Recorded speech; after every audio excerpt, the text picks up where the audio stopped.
مسلمانوں میں سے کوئی بھی ایسا شخص نہیں ہے کہ جو اپنے آپ کو یہ کہہ سکے کہ میں یقینی طور پر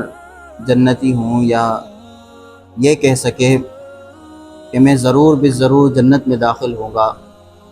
اس لیے کہ جنت میں داخلہ ایک ہی صورت میں ممکن ہے، اور وہ ہے اللہ رب العزت کی رحمت۔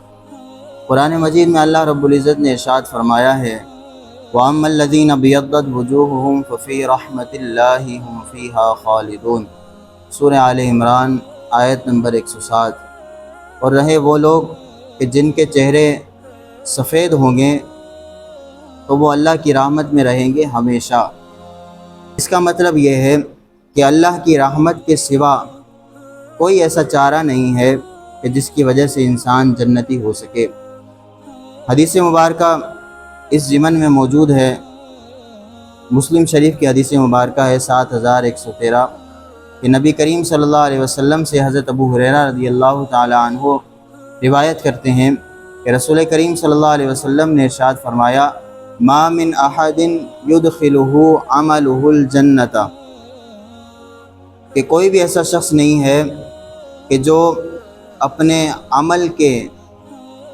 کی وجہ سے جنت میں داخل ہو۔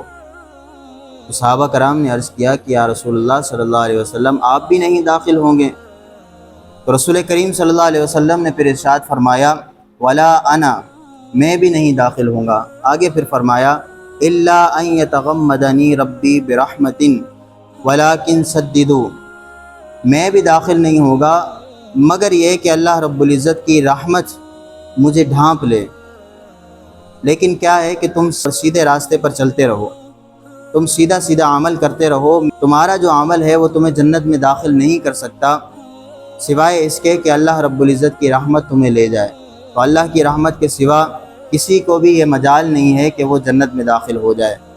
قرآن مجید میں اللہ رب العزت ارشاد فرماتا ہے مومنین کی صفات،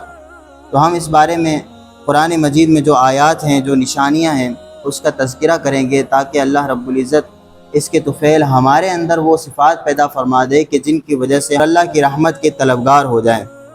سورہ معارج میں یہ تمام نشانیاں موجود ہیں۔ اس میں سے پہلی نشانی ہے الذین هم علی صلاتہم دائمون، وہ لوگ جو اپنی نمازوں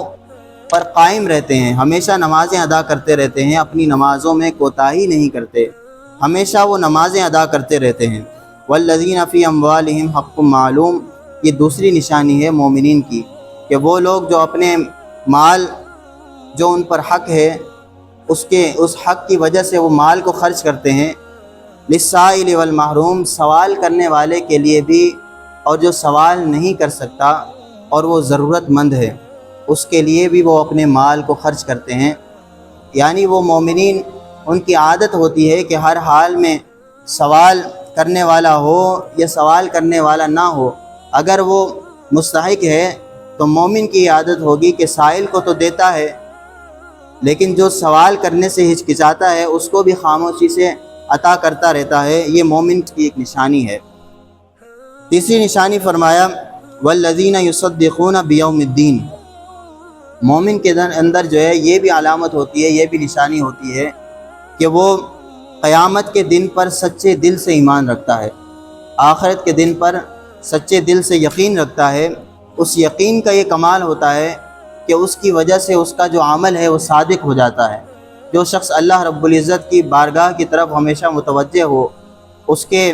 اپنے اعمال کا محاسبہ جس دن ہونا ہے اس کو اپنے ذہن میں رکھے، اپنی نظروں کے سامنے رکھے، تو اس کے اندر یہ کمال پیدا ہو جاتا ہے کہ وہ عمل جو ہے وہ اللہ رب العزت کے لیے کرتا ہے اور اس کے عمل میں صداقت آ جاتی ہے۔ ایک اور نشانی فرمائی والذین هم من عذاب ربهم مشفقون، اور وہ اپنے رب کے عذاب سے ہمیشہ ڈرتا رہتا ہے۔ جب کوئی شخص اپنے ذہن میں، اپنے دل میں یہ خوف رکھتا ہے کہ مجھے اللہ رب العزت کو جواب دینا ہے، اس خوف کی وجہ سے اس کے عمل میں صداقت پیدا ہو جاتی ہے اور اس کے ایمان میں پختگی پیدا ہو جاتی ہے، اس کی وجہ سے وہ ایماندار ہو جاتا ہے اور مومن کہلاتا ہے۔ تو مومن کی ایک اور نشانی ہے کہ وہ اپنے رب سے ہمیشہ ڈرتا رہتا ہے، اس کے عذاب سے ہمیشہ ڈرتا رہتا ہے۔ ان عذاب ربہم غیر مأمون، بے شک اللہ رب العزت کا جو عذاب ہے وہ ایسی چیز نہیں ہے کہ اس سے جو ہے ڈرا نہ جائے۔ بے شک وہ ایسی چیز ہے کہ اس سے ڈرا جائے، اس کا ذرا سا بھی اندازہ اگر بندے کو ہو جائے تو کبھی وہ اپنے سر کو سجدے سے نہ اٹھائے، اتنی زیادہ ہیبت ہے اس کے عذاب کی۔ حضرت عمر فاروق رضی اللہ تعالیٰ عنہ نے ارشاد فرمایا، اگر آسمان سے کوئی منادی یعنی آواز دینے والا، پکارنے والا یہ آواز دے کہ اے لوگوں، ایک شخص کے علاوہ تم سب جنت میں داخل ہو جاؤ گے، تو میں اس بات سے ڈروں گا کہ کہیں وہ ایک شخص میں ہی نہ ہوں۔ اور دوسری جگہ فرمایا کہ اگر کوئی شخص پکارنے والا، آسمان سے پکارنے والا منادی یہ پکارے کہ تمام لوگ دوزخی ہیں، جہنمی ہیں سوائے ایک شخص کے، تو آپ فرماتے ہیں کہ میری امید یہ ہوگی سارے جو ہے وہ جہنم میں داخل ہو جائیں گے، ایک میں ہوں گا جو جنت میں داخل ہو جاؤں گا۔ اس لیے کہ یہ امید ہے اللہ رب العزت سے بھلائی کی، اور جب خوف ہو تو سارے جنت میں داخل ہو جائیں گے، اور ایک نہیں ہوگا تو شاید کہ وہ میں ہوں۔ تو یہ ایک خوف کی اعلیٰ مثال ہے اور ایک امید کی اعلیٰ مثال ہے، اس سے بڑی امید اور اس سے بڑا خوف کوئی نظر نہیں آتا۔ ایک اور جگہ حدیث مبارکہ میں ہے، حضرت امام علی رضی اللہ تعالیٰ عنہ آپ ارشاد فرماتے ہیں اپنے صاحبزادے سے نصیحت کرتے ہوئے ارشاد فرمایا کہ اے بیٹے، اللہ تبارک و تعالیٰ سے ایسا خوف رکھو کہ تمہیں گمان ہونے لگے کہ اگر تم تمام زمین والوں کی نیکیاں اس کی بارگاہ میں پیش کرو تو وہ انہیں قبول نہ کرے گا۔ ایسا خوف ہو کہ تمام زمین والوں کی نیکیاں اپنے نامہ اعمال میں لے کے اللہ رب العزت کی بارگاہ میں حاضر ہو جاؤ تو ایسا گمان کرو کہ اللہ رب العزت ان سب کو رد فرما دے گا، ایک نیکی بھی قبول نہیں کی جائے گی۔ ایسا خوف ہونا چاہیے، اور جب ایسا خوف ہوتا ہے تو بندے کے عمل میں صداقت پیدا ہو جاتی ہے۔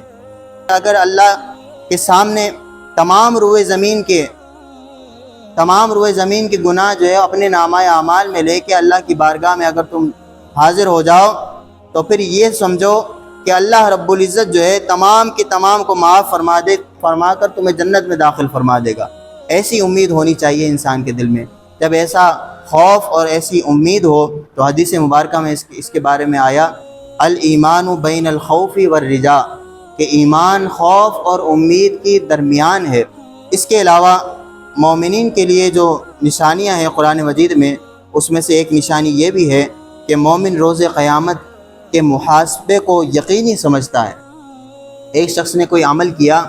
اس عمل کرنے کے بعد اس کے دل میں یہ یقین پیدا ہو جائے کہ میں نے یہ جو عمل کیا ہے اس کا حساب مجھے آخرت میں دینا ہے۔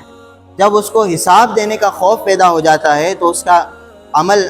نیک ہونا شروع ہو جاتا ہے، برائیوں سے بچنا شروع ہو جاتا ہے۔ قرآن مجید میں اللہ رب العزت نے ارشاد فرمایا، فَأَمَّا مَنْ أُوتِيَ كِتَابَهُ بِيَمِينِهِ فَيَقُولُ هَاؤُمُ اقْرَءُوا كِتَابِيَهْ إِنِّي ظَنَنْتُ أَنِّي مُلَاقٍ حِسَابِيَهْ، تو وہ لوگ کہ جن کے سیدھے ہاتھ میں نامہ اعمال پیش کیا جائے گا، یہ وہ لوگ ہوں گے کہ جو ایمان والے ہوں گے۔ جب سیدھے ہاتھ میں نامہ اعمال پیش کیا جائے گا تو فرشتے کہیں گے کہ لو اپنی کتاب کو اور پڑھو اس کو، انی ظننت انی ملاق حسابیہ،